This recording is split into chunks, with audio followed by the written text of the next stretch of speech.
কালি ই কিবা এটা কথা কৈ আছিলে হা, নেপোলিয়ন বনাপাৰ্ট। নেপোলিয়নৰ মানে কি আছিলে, তাৰ মানে স্পেচিয়েলিটি এটা আছিলে হা।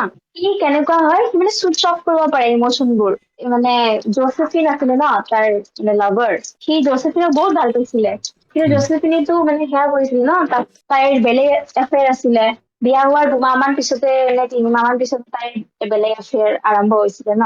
আৰু নেপোলিয়ন মানে বহুত বেছি ৰোমান্টিক আৰু বহুত বেছি ভাল পাইছিলে দেই জোচেফিনক। এইবিলাক বস্তু মানে একচেপ্ট কৰিছিলে ঠিক আছে নেপোলিয়নক। বাট যেতিয়া সি লিড কৰিব লাগে, ধৰিলোৱা সি কাৰোবাৰ আগত কিবা ক'ব লাগে, সেইবিলাক উম, বস্তু তাক এফেক্ট কৰা নাছিলে।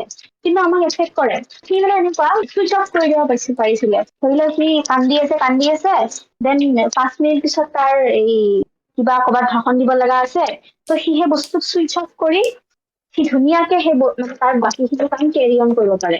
মানে চুইচ অন আৰু তাৰ বস্তুবিলাক ইমচনবোৰ য'ত যিটো লাগে সেইটোৱে কৰিব।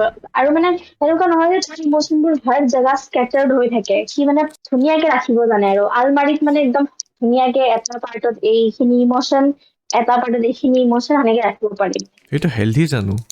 ইয়া, ইট ইজ হেল্ডি। কিয় মই আচ্ছা। কৈ আছো হেল্ডি বুলি?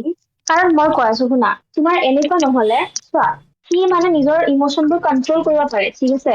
হুম, হুম, আৰু ইমচনবোৰ কন্ট্ৰল কৰিব পাৰিলে কি হয় জানা? হুম, এই ধৰি লোৱা তোমাৰ আজি অফিচত মানে কাৰোবাৰ ওপৰত খং উঠিছে, বছে হুম, তোমাক আজি পইচা দিয়া নাই ঠিক হুম, আছে।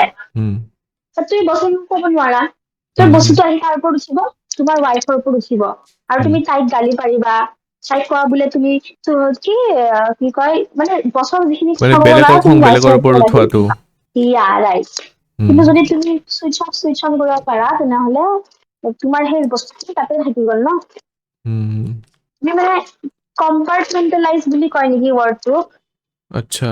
ত সেই বস্তুখিনি মানে কৰিব পৰা যায়।